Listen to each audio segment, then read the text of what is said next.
A split-second decision can cost you your life. When a lone waitress dragged a bleeding man into her diner's pantry, she thought she was saving a car crash victim. Then she saw the infamous Hell's Angels death head on his leather vest. She had just become an accomplice to the deadliest outlaw motorcycle club in America.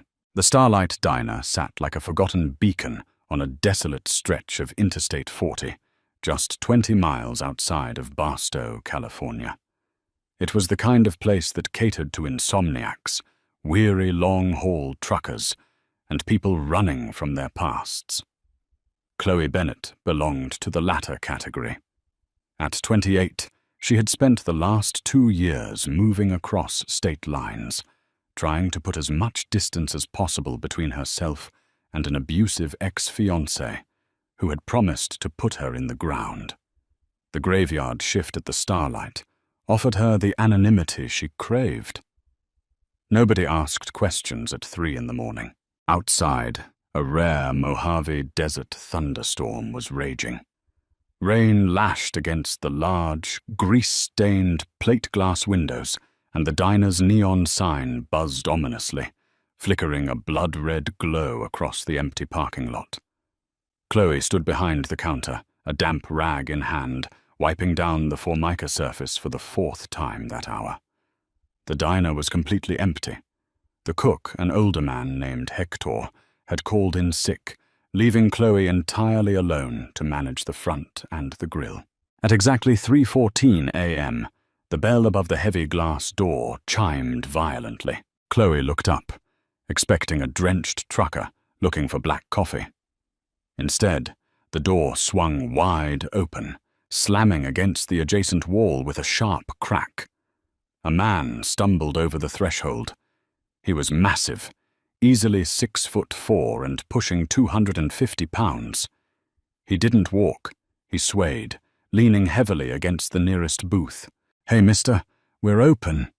But Chloe's voice trailed off as a jagged flash of lightning illuminated the diner. The man was clutching his side. Dark, thick liquid seeped between his large fingers, dripping onto the pristine checkerboard linoleum floor. He took another agonizing step toward the counter, his boots squeaking wetly against the tiles before his knees buckled. He collapsed face first, hitting the ground with a sickening thud. Panic seized Chloe's chest. Her first instinct was to grab the phone receiver and dial 911. Her hand hovered over the rotary dial, but the man on the floor groaned, shifting his weight. "No cops!" he gasped, his voice a gravelly rasp that barely carried over the sound of the thunder. "Please, no cops. They'll finish it." Chloe froze. The desperation in his voice triggered a deep, buried memory of her own, of begging a neighbor not to call the police because she knew her ex would only get angrier. Against her better judgment, she dropped the phone and rushed around the counter, sliding to her knees beside the giant of a man. As she rolled him onto his back, she got her first real look at him. He had a thick, rain-matted beard peppered with grey, a bruised jaw, and a jagged scar running through his left eyebrow. But it wasn't his face that made Chloe's blood run cold. It was what he was wearing. Stitched onto the back of his heavy, soaked leather vest was the winged skull wearing a motorcycle helmet, the world-renowned Death Head. Above it, in bold red letters outlined in white, read the words, "Hell's Angels." Below the skull, the bottom rocker proudly proclaimed California. Chloe stopped breathing. She knew enough about biker culture to know that you didn't mess with the Hell's Angels, and you certainly didn't involve yourself in their wars. On the front of his cut, a small rectangular patch over his heart read President. Another read Thomas Brick Wallace. "Mr. Wallace," Chloe whispered, her hands shaking as she pressed the dirty bar rag against the bullet hole in his side. "You're bleeding out. I have to call an ambulance. If you call them, I'm dead. And you're dead too," Brick wheezed, his eyes rolling back in his head. Suddenly, the blinding high beams of a vehicle swept across the front windows of the diner, illuminating the pouring rain outside. The headlights cut through the darkness, pulling into the far end of the parking lot. Two deep, rumbling engines roared over the storm. Motorcycles. Someone had followed him. Chloe's survival instincts kicked into overdrive. She couldn't leave him on the floor, and she couldn't let whoever was out there find him. Adrenaline surged through her slender frame.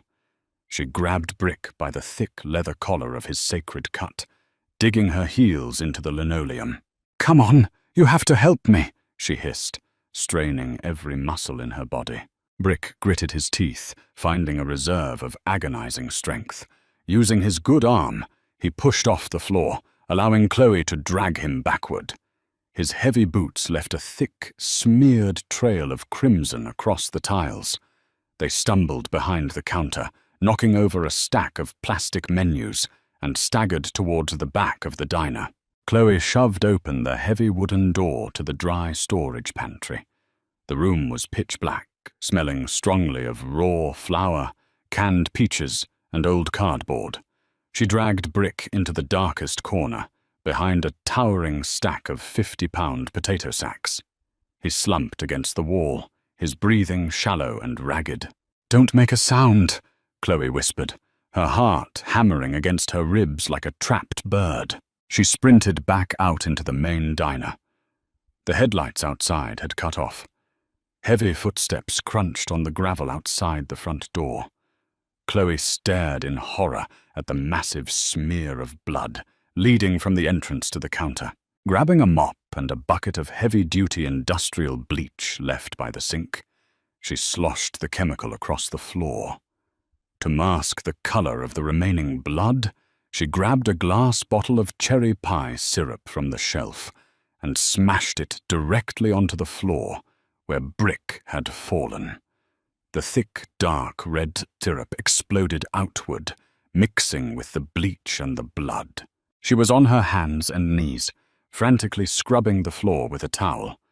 When the bell above the door chimed a second time, two men stepped into the Starlight Diner, bringing the cold dampness of the storm in with them. Chloe kept her head down, scrubbing furiously at the sticky mess of cherry syrup, bleach, and Thomas Wallace's blood, praying the pungent smell of the chemicals would mask the metallic scent of copper hanging in the air. "Diner's closed," Chloe called out, trying to keep her voice steady. "Health inspector's coming tomorrow, doing a deep clean." "Neon sign says open, darling," a deep, amused voice replied. Chloe slowly stood up, wiping her stained hands on her apron. The man who had spoken was imposing. He wore a heavy leather jacket over a black hoodie, but the jacket was unzipped just enough for Chloe to catch a glimpse of the winged skull patch on his chest. His name patch read Gage. He had cold, dead eyes and a snake tattoo winding its way up his neck. Beside Gage stood a man who made Chloe's stomach drop. He wasn't a biker. He was wearing the tan uniform of the San Bernardino County Sheriff's Department. His name tag read Deputy Clint Evans. "Sorry about the mess, officers. Gentlemen," Chloe corrected herself, gripping the handle of the mop to hide her trembling hands. "I dropped a whole gallon of cherry syrup. What can I do for you?" Deputy Evans stepped forward, resting his hand casually on the butt of his service weapon. "You're working out here all alone, miss?" "Just me," Chloe lied smoothly. "Cook went home early." Gage stepped past the deputy, his heavy boots walking directly over the spot where Brick had collapsed minutes earlier. He stopped at the counter, leaning over it, his eyes scanning the open kitchen, the fryers, and the hallway leading to the restrooms and storage. "We're looking for a friend of ours," Gage said, his voice a low, dangerous rumble. "Big guy. Beard. Probably wearing a leather vest just like mine. You seen anyone matching that description blow through here in the last 20 minutes? Chloe met Gage's dead eyes. She thought of her ex, of the men who thought they could intimidate her through sheer size and cruelty. A cold, defensive rage settled over her fear. I told you I've been deep cleaning for an hour. Nobody's been in here since a trucker bought a slice of pie at 1:30. She gestured to the smashed glass and red puddle. And then I broke this, and I've been scrubbing ever since. If your friend came by, I didn't see him. Deputy Evans walked over to the smear on the floor. He squatted down, squinting at the red liquid. Chloe held her breath. If he touched it, if he realized the consistency was too thin to just be syrup, she was dead. "Smells like a damned swimming pool in here with all this bleach," Evans muttered, wrinkling his nose and standing back up. "Like I said, deep cleaning," Chloe fired back. Gage stared at Chloe for a long, agonizing moment. He was hunting for a crack in her armor, a twitch in her eye, a drop of sweat on her brow. Chloe forced herself to look incredibly annoyed, the perfect picture of an underpaid waitress irritated by an interruption. "All right," Gage finally said, flashing a smile that didn't reach his eyes. "Let's ride, Clint. Maybe he pushed on toward Vegas. You girls be careful out here," Deputy Evans offered. A hollow, mocking tone in his voice. They turned and walked out into the storm. Chloe watched through the front windows as they mounted their bikes and roared out of the parking lot, their tail lights fading into the heavy rain. She waited 3 full minutes, staring out into the dark, ensuring they weren't waiting in the shadows. When she was absolutely sure they were gone, she locked the deadbolt on the front door, switched off the open sign, and ran to the back pantry. She shoved the heavy wooden door open, clicking on the single overhead bulb. Brick was right where she left him, but as the light flickered on, Chloe froze. In his right hand, completely steady despite his blood loss, Brick held a massive .45 caliber 1911 pistol. The barrel was pointed directly at Chloe's chest. "Shut the door!" Brick rasped. Chloe carefully closed the door behind her, raising her hands. "I just saved your life. I lied to the cops for you." "That wasn't a cop," Brick growled, lowering the gun slightly but not holstering it. "That was Clint Evans. He's on Gage's payroll. If you had blinked wrong, they would have put a bullet in your head and burned this diner to the foundation." "Who is Gage?" Chloe asked, dropping to her knees to inspect the makeshift bandage she had applied earlier. It was soaked through. "He's my vice president," Brick said, a bitter, painful laugh escaping his lips. "Or he was, until about an hour ago, when he put a hollow point in my ribs." Chloe moved his heavy leather vest aside, carefully peeling back his blood-soaked flannel shirt. The bullet had passed clean through his side, a blessing, as it meant she didn't have to dig the lead out. "Why is your own club trying to kill you?" Chloe asked, grabbing a first aid kit she kept on a shelf nearby. She poured rubbing alcohol over a thick gauze pad. "This is going to burn like hell." Brick didn't even flinch as she pressed the burning alcohol into his open wound. He stared at the ceiling, his jaw locked. "The Hells Angels are outlaws," Brick said softly, his voice echoing in the small pantry. "We sell guns, we move product, we break jaws. I won't lie to you about what I am, but we have a code. There are lines we don't cross. Gage crossed it." Brick reached into the inner pocket of his sacred leather vest. His fingers returned trembling, holding a small, blood-smeared black ledger. "The San Luis cartel approached us 3 months ago," Brick continued, his breath hitching as Chloe taped the gauze tight. "They wanted to use our trucking routes to move fentanyl into California. I voted it down at the table. Too much heat, too dirty. Kills kids. But Gage saw the money. He bypassed me. He's been using the club's resources behind my back, dealing with the cartel, paying off dirty badges like Evans to look the other way." Chloe stared at the ledger in his hands. "What is that?" "Names," Brick said, looking directly into Chloe's eyes. "Drop locations, bank accounts. It's the whole operation. I found it tonight at the clubhouse. I confronted Gage. I told him I was going to bring it to the other charters, call a vote to strip his patch and excommunicate him. But he had half my men bought off. It was an ambush." Brick grabbed Chloe's wrist, his grip shockingly strong. "That book proves Gage is a rat, selling out the club to a Mexican cartel. If I can get it to the national president in Oakland, Gage is a dead man walking, and the club is clean." Chloe felt a chill run down her spine. "And if Gage gets it back, then he takes over the Nevada and Southern California charters. The cartel moves thousands of kilos of fentanyl through our state without opposition, and I get buried in an unmarked grave." Brick coughed, a speck of blood appearing on his lips. "You shouldn't have hidden me, kid. You're in the game now. Gage isn't stupid. He'll realize my bike wasn't on the highway. He'll come back to this diner. And next time, he won't bother asking questions."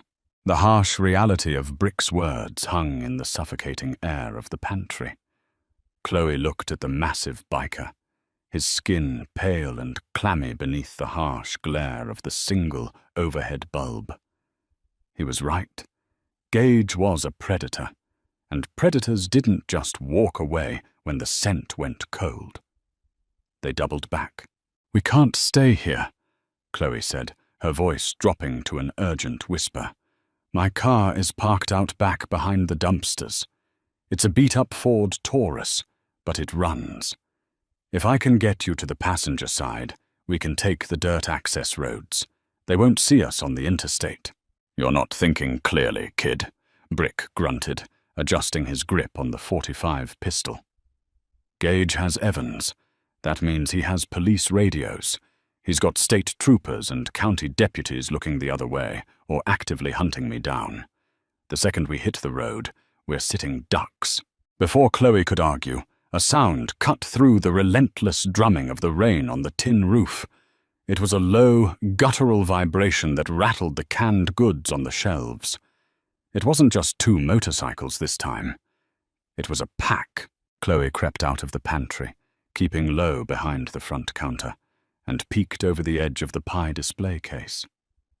Outside, 5 motorcycles were tearing into the Starlight's parking lot, their headlights cutting violently through the storm.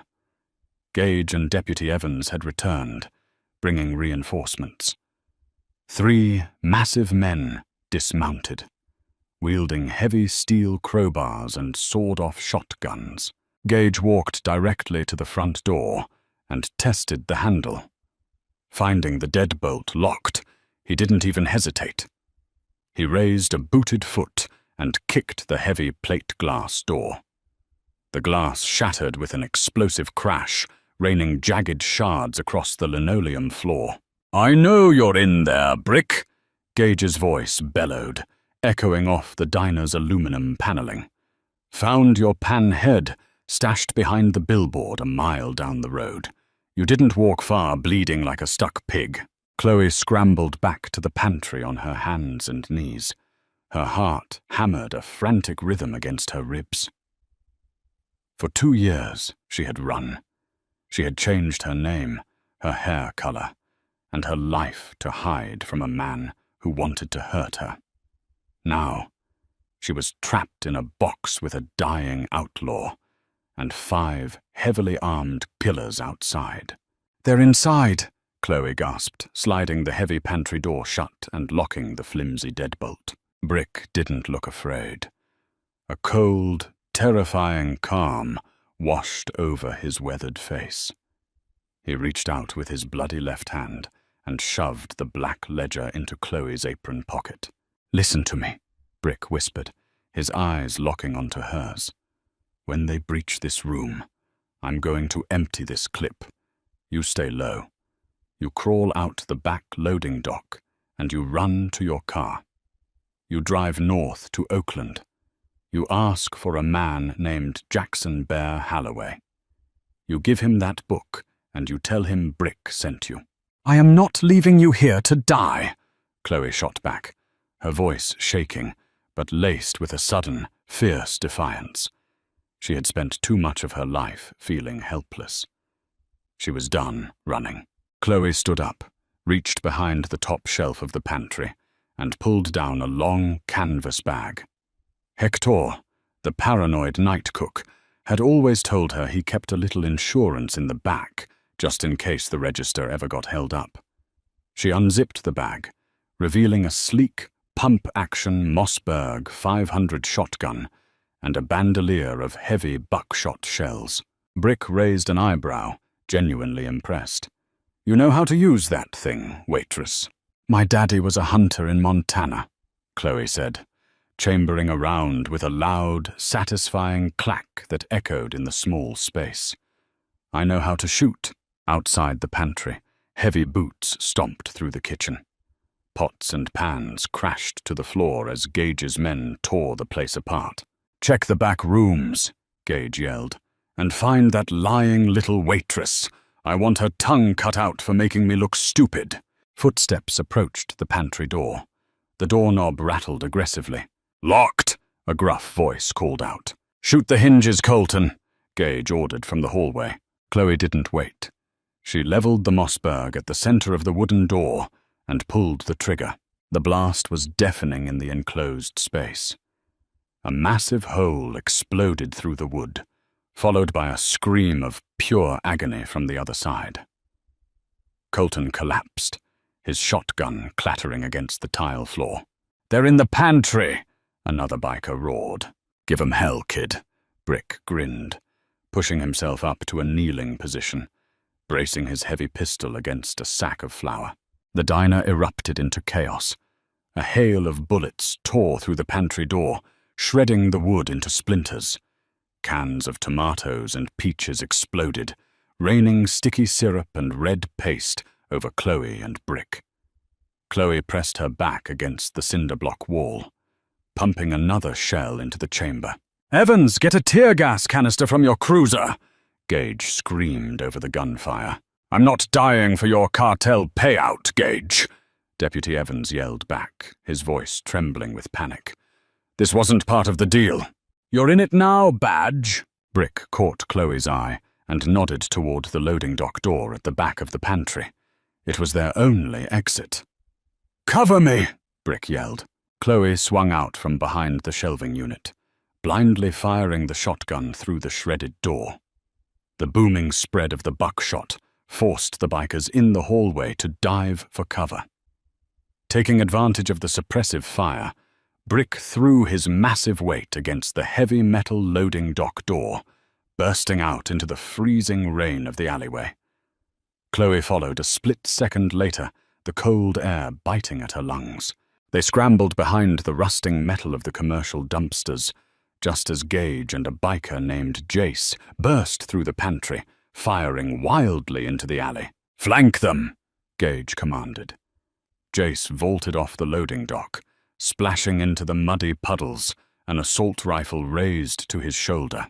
Brick leaned around the edge of the dumpster, his hand steady despite the blood pooling around his boots. He fired twice. The massive .45 caliber slugs hit Jace squarely in the chest, dropping the biker backward into the mud. Suddenly, a spotlight clicked on from the end of the alley. Deputy Evans had pulled his cruiser around back, blinding Chloe and Brick. Over the cruiser's PA system, Evans' voice boomed. "Drop the weapons! Throw the ledger out, Brick, and maybe Gage lets the girl live." Brick slumped against the dumpster, his strength finally failing him. His gun clicked empty. He fumbled for a spare magazine, his fingers slipping on his own blood. "I'm out," he rasped, looking at Chloe. "Take the car. Go." Chloe looked from Brick to the blinding spotlight of the cruiser, to the shadowy silhouette of Gage creeping down the loading dock stairs. If she ran, Brick died. If she ran, the cartel won. And if she ran, she would spend the rest of her life looking over her shoulder. She gripped the Mossberg, feeling the heavy rain slicking her hair to her face. She took a deep breath, stepping out from behind the safety of the dumpster. "Put it down, little girl," Deputy Evans yelled from behind the open door of his cruiser. Chloe didn't aim at the deputy. She aimed at the cruiser's flashing light bar. She pulled the trigger. The buckshot shattered the spotlight and the red and blue strobes, plunging the alley into darkness. Evans shrieked, ducking for cover. In the sudden pitch black, Gage lost his bearings.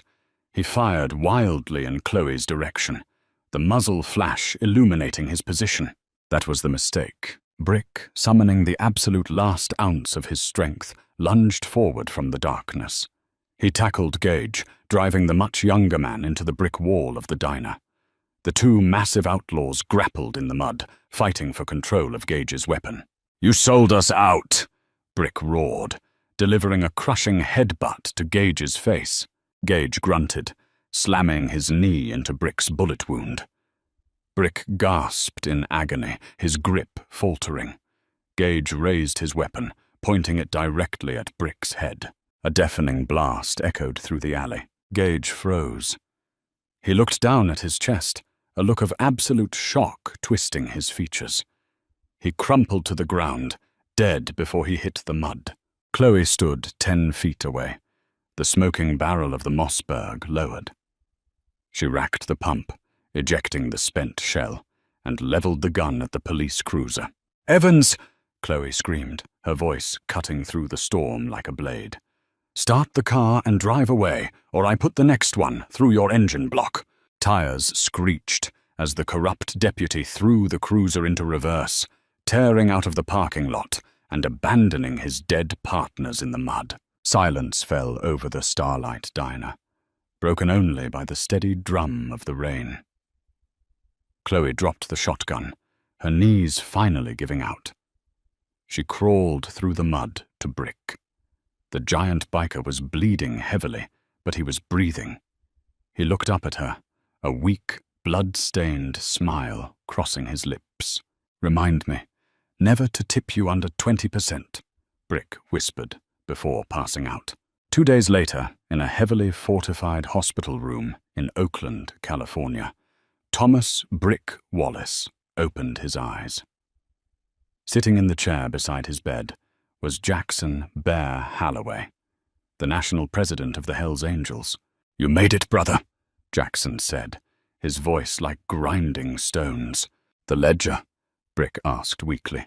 "Delivered," Jackson nodded. "Gage's men are being handled. The cartel connection is severed. You saved the club, Brick." "Wasn't me," Brick said, looking toward the door. Standing in the doorway, wearing a clean leather jacket, was Chloe. She wasn't holding a coffee pot or a Waitress tray. She looked tougher, grounded, completely devoid of the fear that had once defined her. "She brought it to me," Jackson said, standing up. He reached into his pocket and pulled out a small, heavy gold ring bearing the death head insignia. He walked over to Chloe and pressed it into her palm. "From this day forward, nobody touches you. Nobody looks at you wrong. If that ex-fiancé of yours ever comes looking, you make one phone call and 80 brothers will show up on his lawn. You're under the protection of the Hells Angels." Chloe looked at the ring, then at Brick. She had spent years running from monsters.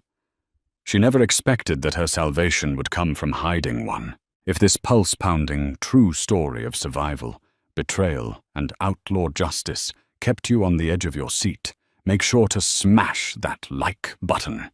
Don't forget to subscribe and ring the notification bell so you never miss our deep dives into the wildest hidden stories of the underworld.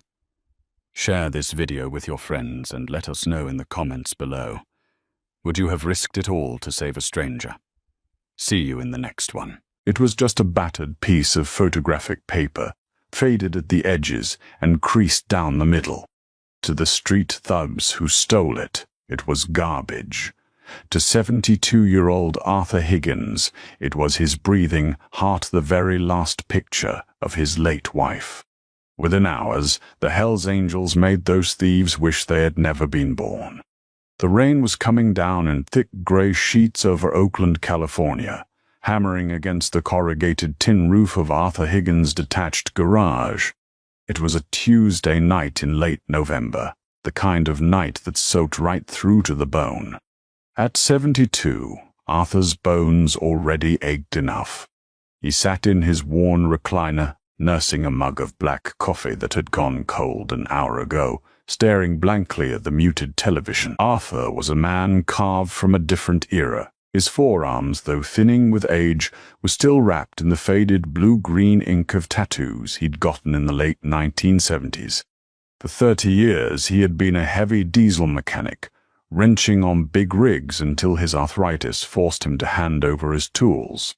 But his real passion, his lifeblood, sat out in that cold garage, a pristine, custom-built 1948 Harley-Davidson Panhead. He had rebuilt every inch of that motorcycle with his own 2 hands.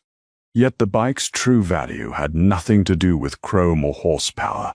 Tucked deep inside the heavy leather of the left saddlebag, wrapped meticulously in a piece of oiled canvas and slid into a waterproof Ziploc, was a Polaroid photograph. It was taken in the summer of 1998 at the lip of the Grand Canyon.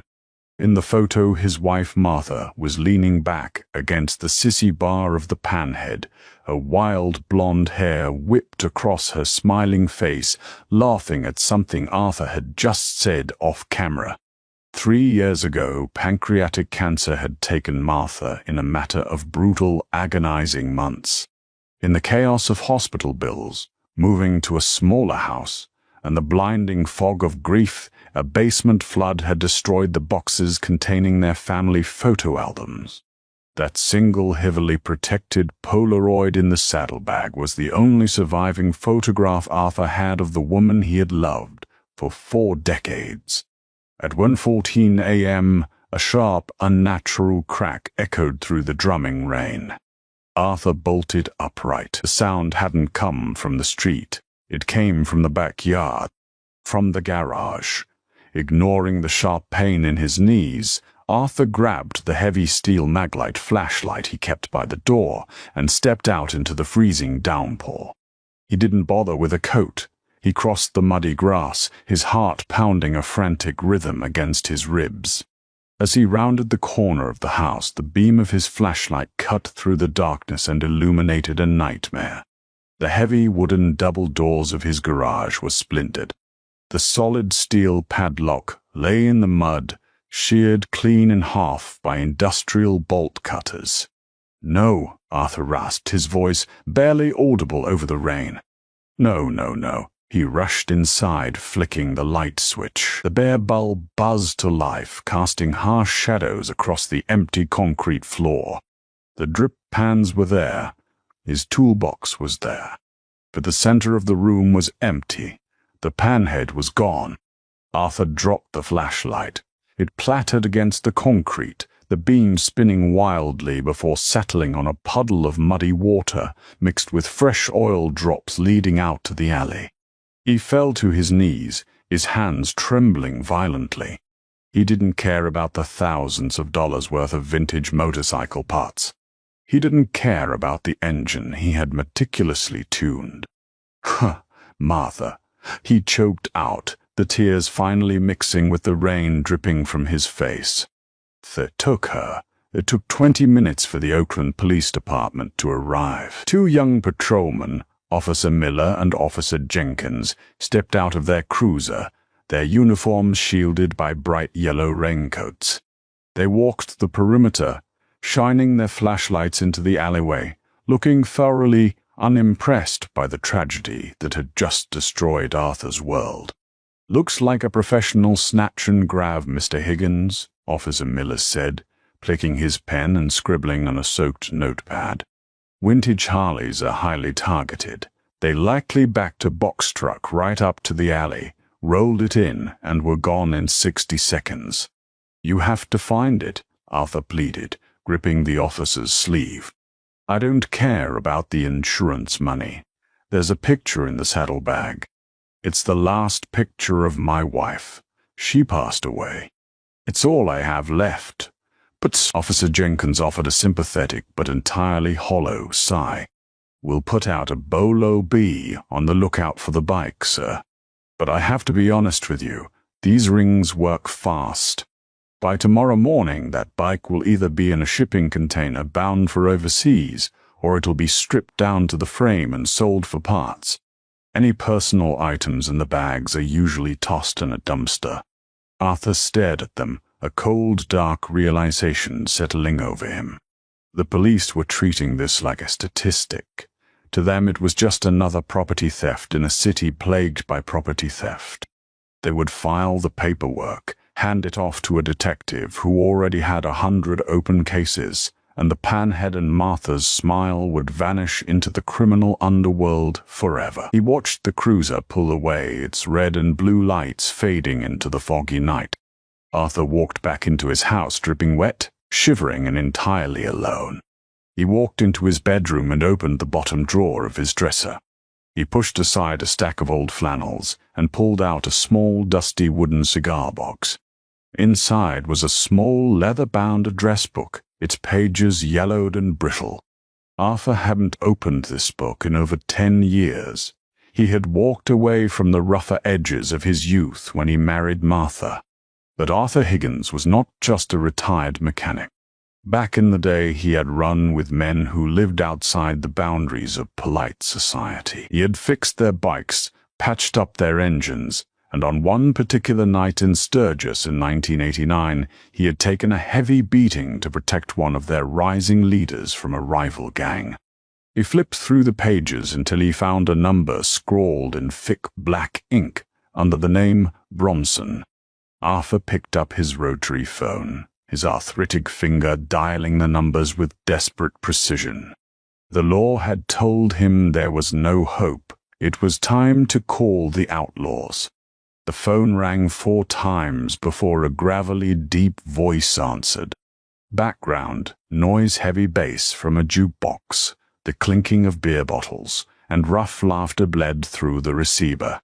"Yeah, Clubhouse," the voice grunted. "I need to speak to Big Jim Bronson," Arthur said, his voice remarkably steady despite the adrenaline coursing through him. "Who's asking at 2 in the morning? Tell him it's Arthur Higgins. Tell him the mechanic from Sturgis 89 needs his marker called in." There was a long pause. The background noise seemed to muffle slightly, as if a hand had been placed over the receiver. 2 minutes passed. Arthur held his breath. Then a new voice came on the line. It was heavier, older, carrying the undeniable weight of authority. "Arthur? Iron Arthur? Son of a bitch, I thought you were dead," Jim Bronson said, a hint of genuine warmth cutting through his intimidating timbre. Jim was now the president of the local Hells Angels charter, a man whose reputation commanded absolute respect on the streets of the Bay Area. "I'm still breathing, Jim," Arthur replied, his voice finally cracking. "But I need help, and the cops can't do it." Arthur quickly explained what had happened. He didn't focus on the bike. He told Jim about Martha. He told him about the cancer, the flooded basement, and the Polaroid wrapped in canvas inside the saddlebag. Silence hung on the line for a long, heavy moment. "They took a man's ghost," Jim said quietly, his tone shifting from friendly to dangerously cold. "You sit tight, Arthur. Put a pot of coffee on." Less than 30 minutes later, the deep, guttural roar of heavy V-twin engines shattered the quiet of Arthur's street. The rain had slowed to a drizzle, but the fog was still thick. 4 motorcycles pulled up onto Arthur's driveway, their headlights cutting through the mist. Arthur opened the front door. Big Jim Bronson walked up the steps, stepping into the porch light. He was a towering figure, broad-shouldered, wearing a heavily weathered leather cut, displaying the iconic winged death's head on the back. Accompanying him were 3 men: Wyatt, a heavily tattooed sergeant-at-arms with cold, assessing eyes; Declan, a younger, fiercely loyal enforcer; and a prospect named Leo, who immediately stayed back to guard the bikes. Jim pulled Arthur into a rough embrace. "Good to see you, old man. Sorry it's under these circumstances." They walked out the garage. Wyatt pulled a massive maglite from his belt and examined the splintered wood and the sheared padlock. He crouched down, running a gloved finger over the mud in the alley. "Julie truck," Wyatt muttered, examining the tire treads. "Heavy load." They backed it in fast, cut the lock, rolled the iron, and peeled out. "Professional crew. The cops said it'll be in pieces by morning," Arthur said, looking at Jim. "The cops don't know the streets," Jim growled. "Nobody chops a mint .48 panhead. It's too recognizable, and the parts are too niche to move quickly without raising flags. Nah, a bike like that is stolen to order. It's going into a crate, and it's going overseas to a private collector who doesn't care about a VI number." "Can you find it before they ship it?" Arthur asked, his voice trembling. Jim turned to Declan. "Dec, wake the chapter up. Call everyone. I want eyes on every chop shop, every shipping yard, and every sketchy pawnbroker from here to Vallejo. Put the word out. Whoever took Iron Arthur's bike has exactly 3 hours to return it, or the Hells Angels are going to burn their operation to the ground." By 3:30 a.m., the Oakland Charter had mobilized a small army. While the police department slept, dozens of leather-clad riders were shaking down the city's underbelly. They didn't need probable cause. They operated on a currency of fear and respect. Declan and Wyatt took the industrial district down by the docks. They were looking for a specific type of criminal, someone arrogant enough to steal a vintage Harley, but connected enough to have international shipping contacts. At 4:15 a.m., they cornered a low-level methamphetamine dealer and chop shop middleman named Skelly. Skelly was sitting in the driver's seat of a rusted-out Honda Civic behind a closed diner when Declan's fist shattered the driver's side window. Before Skelly could scream, Wyatt had him dragged out by his collar, pinning him against the brick wall of the alley. "Hey! Hey!" "I didn't do nothing," Skelly shrieked, spitting glass. Wyatt stepped forward, towering over the terrified man. A cherry-red .48 panhead got pulled out of a garage on the east side 3 hours ago. "Who's moving vintage iron tonight, Skelly?" "I don't know, man. I swear, I just push pills." Declan grabbed Skelly by the throat, lifting him an inch off the ground. "The brother's wife is in the saddlebag of that bike. If it gets loaded onto a freighter, I'm going to make sure you never walk again. You have 10 seconds. Think fast." Skelly's eyes darted wildly between the two massive men. The reputation of the men in front of him wasn't an exaggeration. It was a promise. Okay. Skelly choked out as Declan slightly loosened his grip. "It's Dominic Reed. He's been running a specialized ring for the past month, taking classic bikes, crating them up in fake automotive parts crates. He's got an operation out of the old abandoned textile warehouse on 4th and Maritime. He's loading a container tonight to beat the morning harbor patrol." Wyatt dropped Skelly into the mud and immediately pulled out his phone, hitting Jim's number. "We got a name and a location," Wyatt said into the receiver. "Dominic Reed, old textile warehouse on 4th. He's crating it up right now. On the other end of the line, sitting in Arthur's kitchen, Jim Bronson stood up, a dangerous glint in his eye. "Round up the boys," Jim commanded. "We're going to pay Mr. Deary. Read a visit." Jim hung up the phone and looked at Arthur, who was clutching his empty coffee mug. "Arthur," Jim said quietly, "get your coat. We're going to get Martha back." The ride to the docks was a blur of neon streaks and freezing spray. Arthur clung to the heavy leather of Jim Bronson's jacket, riding pillion on a massive road glide. Behind them, a convoy of 15 screaming B-twin engines tore through the desolate, rain-slicked streets of Oakland. It was a mechanical cavalry, a terrifying wave of chrome and thunder completely ignoring red lights and stop signs. For the first time since he had discovered the broken padlock, the suffocating ice in Arthur's chest began to thaw, replaced by a surging, white-hot rush of adrenaline. He wasn't just a helpless old widower anymore. He was riding with the devil's own vanguard. They reached the waterfront district just before 5 in the morning. The air was thick with the scent of brine, rotting kelp, and diesel exhaust. Jim signaled with a raised, gloved hand, and the thunderous roar of the motorcycles instantly dropped to a low, menacing idle. They coasted the last 2 blocks with their headlights cut, becoming a pack of leather-clad phantoms slipping through the heavy marine layer. The old textile warehouse on 4th and Maritime loomed out of the fog like a decaying behemoth.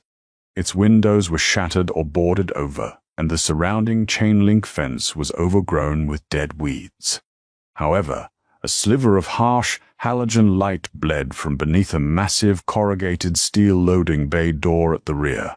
A pristine, white box truck, the kind used for moving furniture, was backed halfway down the ramp.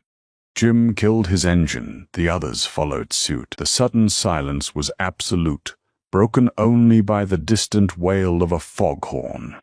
Jim gestured toward Declan and Wyatt. "Deck, take 3 guys and secure the front exits.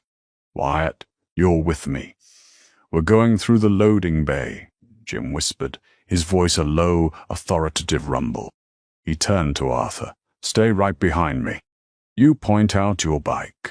We handle the rest." Wyatt walked over to the reinforced padlock securing the heavy chain on the loading bay door. He didn't bother with bolt cutters.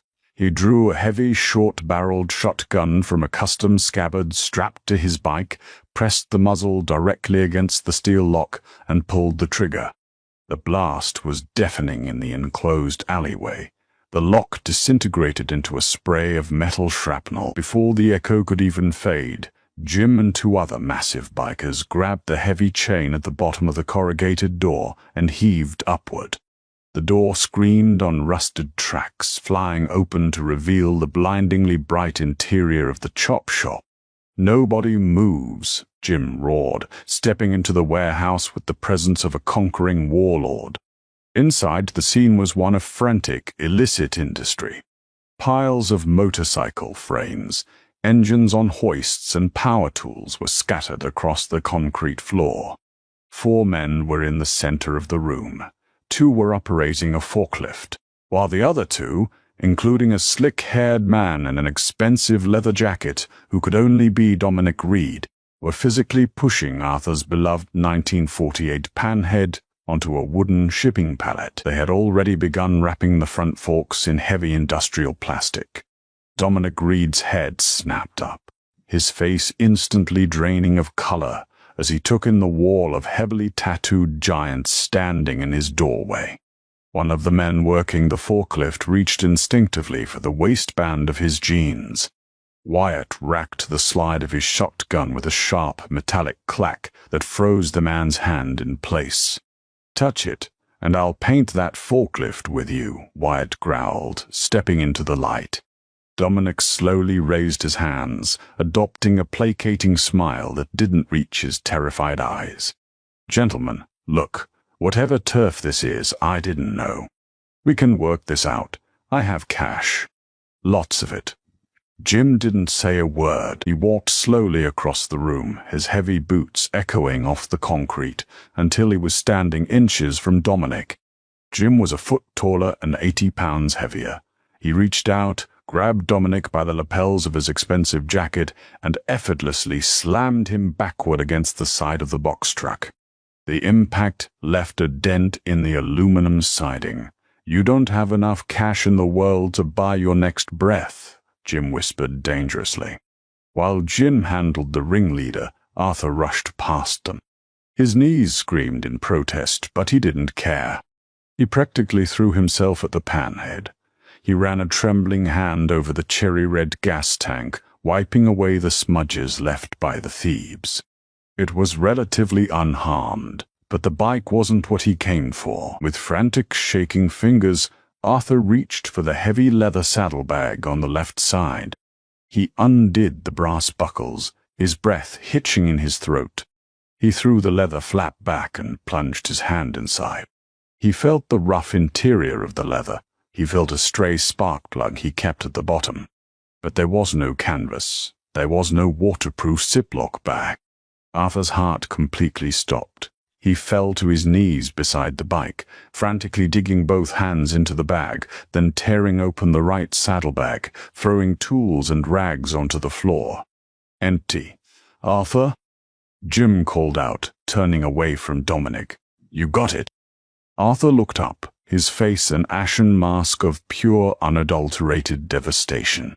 Tears freely streamed down his weathered cheeks. "It's gone, Jim," Arthur choked out, his voice a broken, hollow sound that made even the hardest bikers in the room flinch. "The picture, Martha. She's gone." A terrifying, suffocating silence fell over the warehouse. The air grew perceptibly colder.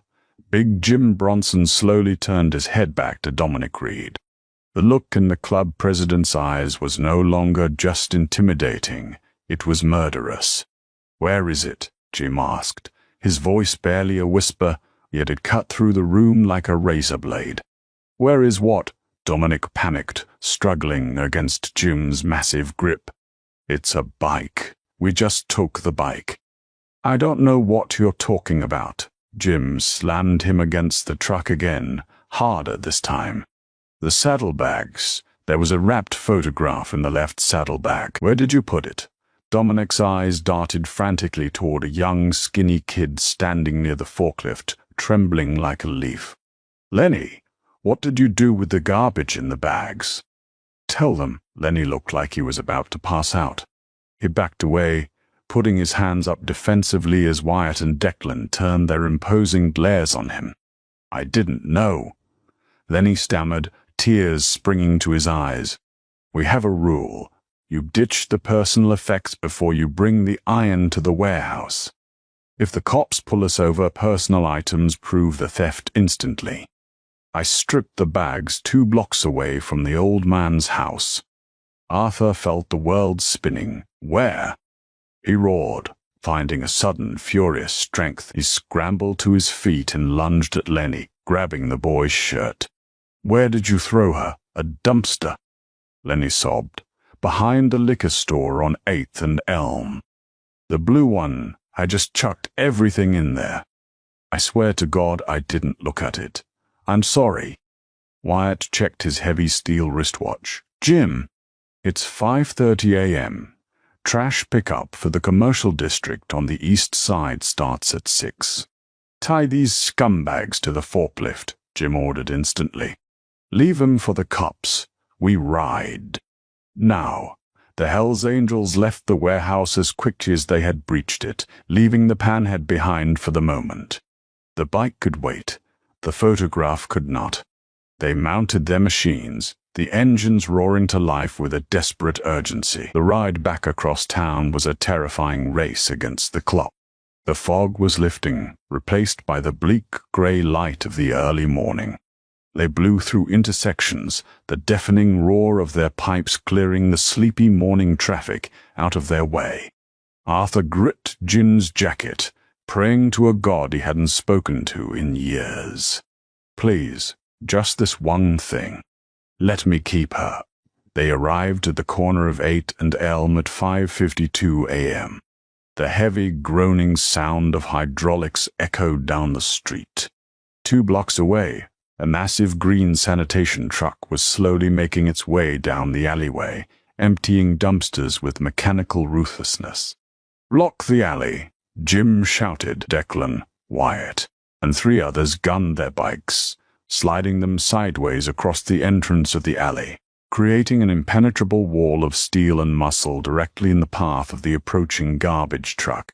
The driver slammed on his air brakes, blaring his horn in outrage, but the bikers didn't even flinch. Declan casually crossed his arms, staring the furious driver down. Meanwhile, Jim stopped right in front of the peeling blue commercial dumpster behind the liquor store. Arthur practically fell off the back of the bike, scrambling toward the rusted metal bin. "Get in there, boys," Jim commanded, in a scene that defied every stereotype of the outlaw biker. 6 heavily patched members of the Hells Angels, men who struck fear into the hearts of rival gangs and law enforcement alike, immediately climbed over the rusted lip of the filthy dumpster. They stood knee-deep in rotting vegetables, discarded cardboard and slime, digging through the refuse with their bare hands in the freezing drizzle. "Look for oiled canvas," Wyatt barked, throwing black garbage bags over his shoulder. "Waterproof Ziploc, tear everything open."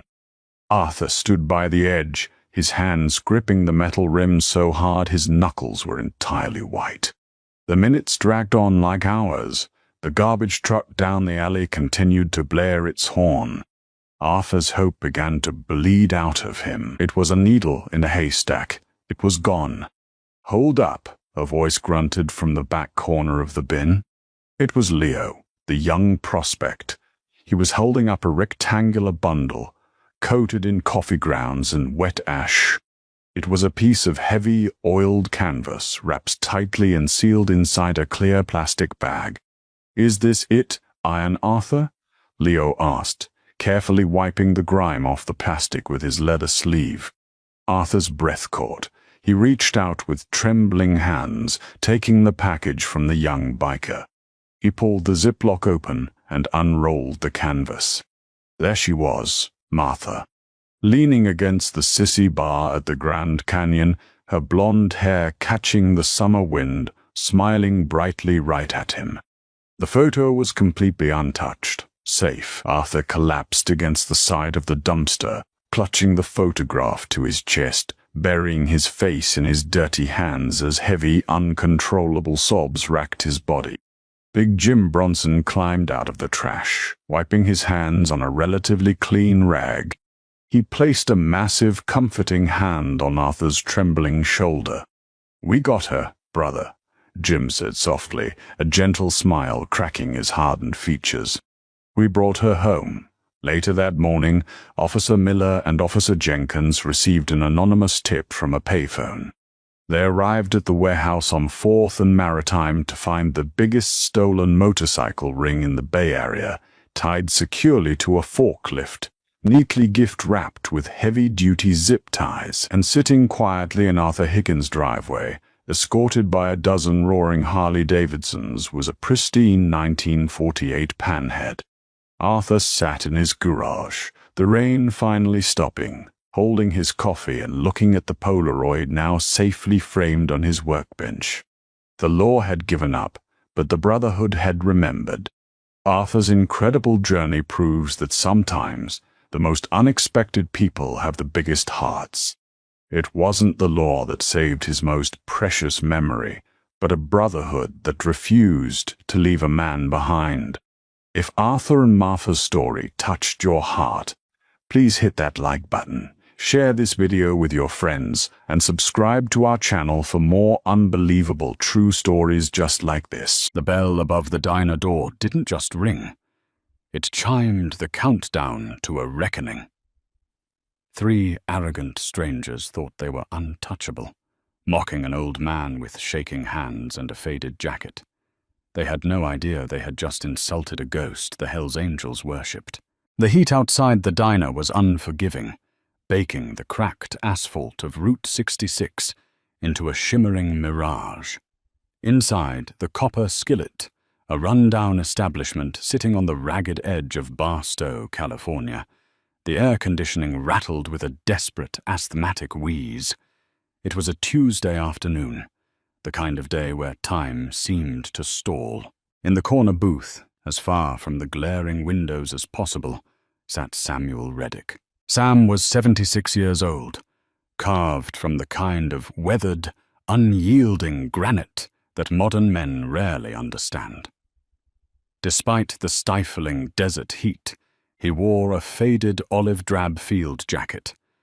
The cuffs were frayed, the fabric softened by decades of wear, and on the left lapel sat a tarnished silver star pin. barely visible unless you knew what to look for. His hands rested on the scarred formica table, cradling a thick ceramic mug of black coffee. They shook. It was a persistent, involuntary tremor. Nerve damage from a piece of shrapnel in the Ashau Valley in 1969, compounded by the slow, inevitable march of age. Maggie Foster, a waitress who had been pouring coffee at the skillet for 15 years, walked by and wordlessly topped off his mug. She knew Sam. She knew he never ordered food, only coffee, and she knew he tipped with exactly 3 crumpled dollar bills folded into a neat triangle. She also knew better than to ask him about the 1,000-yard stare that sometimes glazed over his pale blue eyes. The quiet sanctuary of the diner was shattered when the front door swung violently open. In walked Braden Cole, trailed closely by his 2 shadows, Trent Lawson and Chase Wyatt. They were in their late 20s, radiating the kind of loud, unearned confidence that comes from new money and a profound lack of consequence. They had been driving a sleek silver G-Wagon toward Las Vegas for a bachelor party when a blown tire forced them into the dusty purgatory of Barstow. Forced to wait 2 hours at a local mechanic's shop, they had wandered into the diner to escape the heat, bringing their frustration and entitlement with them. Braden was dressed in a crisp designer polo that hugged his gym-sculpted shoulders, a heavy silver Rolex catching the fluorescent light. He wiped sweat from his forehead with genuine disgust, his eyes scanning the worn vinyl booths and the handful of local patrons. "Place smells like fryer grease and failure," Braden announced loudly, making sure the entire room heard him.